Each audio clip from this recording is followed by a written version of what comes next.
Hey, the great news, it's Thursday morning, getting ready to go out into the community again.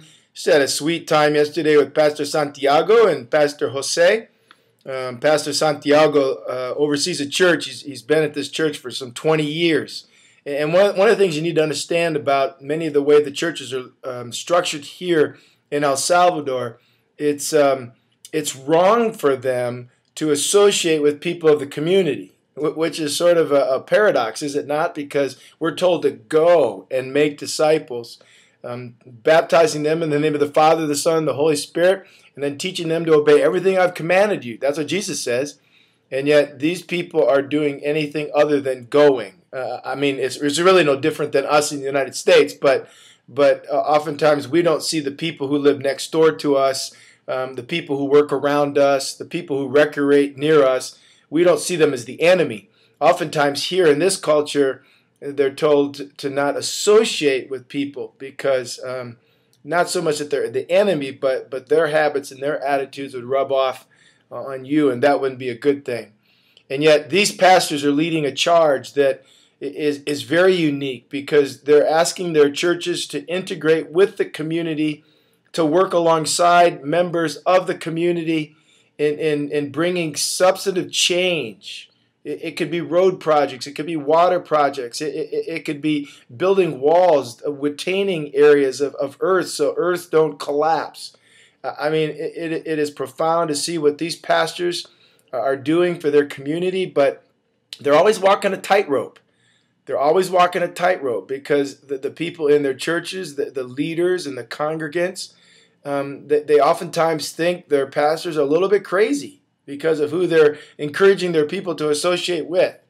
So please be praying for Pastor Santiago and Pastor Jose and Pastor Miguel and Pastora Marta. I'll be meeting her today. And I just want you to be praying for our church, The Crossing, as we partner with these various people here in El Salvador or India or Vietnam or Uganda or Mexico, that God would give us insight and wisdom and discernment as to what our partnership looks like. You know, what I'm realizing is that 80% of the people in the United States of America carry one of these, a $20 bill. And yet it's so easy for us. Well, maybe not easy. That's probably the wrong word. But it's more convenient for us just to sort of give this to somebody and then walk away because it makes us feel a little less guilty if we just hand it to a homeless person or we put it in the offering because we know it's going to go to Haiti or it's going to go here to El Salvador. But what does it mean to really strategically use resources? I mean, people resources, financial resources, in partnership. It takes a lot more effort because it involves a relationship with people in other parts of the world, or maybe in our own context, people who are across our town. But I would be asking you to be praying for us as a church as we think through what these partnerships look like. Because we too need to go beyond the walls of the crossing, beyond the location of 2115 Newport Boulevard, and see change happen in our community with the good news of Jesus Christ. So be praying about what that looks like. I'm looking forward to seeing you this weekend at the Crossing.